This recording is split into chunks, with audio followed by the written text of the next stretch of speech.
second passage I want you to look at briefly is Romans chapter 8. Verses that I often hear quoted, but I'm not sure we understand the significance. Again, let's start at verse 26. Paul says, in the same way, the Spirit helps us in our weakness. You identify with that? You ever feel so weak that you can't even pray? Well, he says, we do not know what we ought to pray for. Do I ever identify with this? I spent all of my life with students. I am deeply involved in their life. And they come to me to pray about some of the most critical decisions of their life. And I am compelled to say, Lord, I don't know what to do. I don't know whether to tell them to take it or to let it go. See, that's when the Holy Spirit, who took up his residence in you the moment you accepted Christ, comes into the picture. For he says the Spirit himself intercedes for us with groans that words cannot express.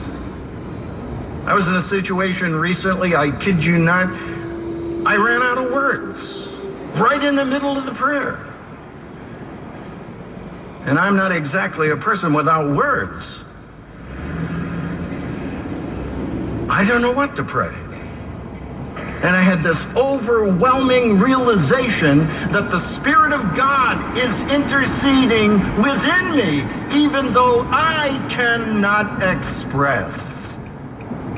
Now, why is that so great? Well, look at the end of that verse in Romans, where he says, he searches our hearts.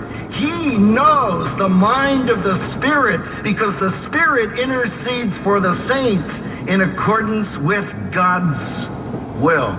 The Spirit of God is a specialist on the will of God. You don't know it? He does. Now you put Hebrews and Romans together and you get the picture. Our representative in heaven is Jesus Christ. And what's he doing? He's praying for us.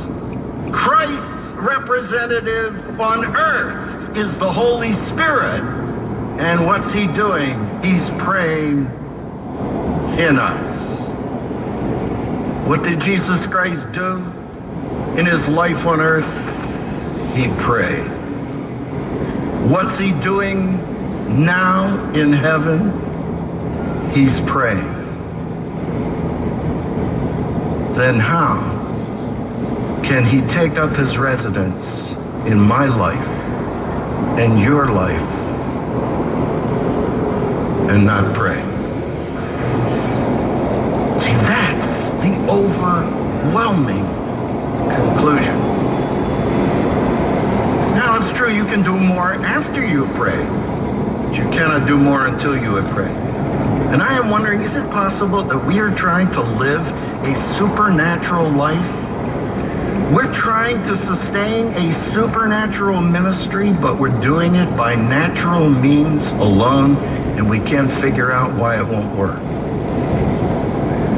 So if I had only one thing to say to the men and women here who are students at the Moody Bible Institute is, you're going to get the best education you can ever get. Don't trust it. You people at the Institute are often resplendently gifted.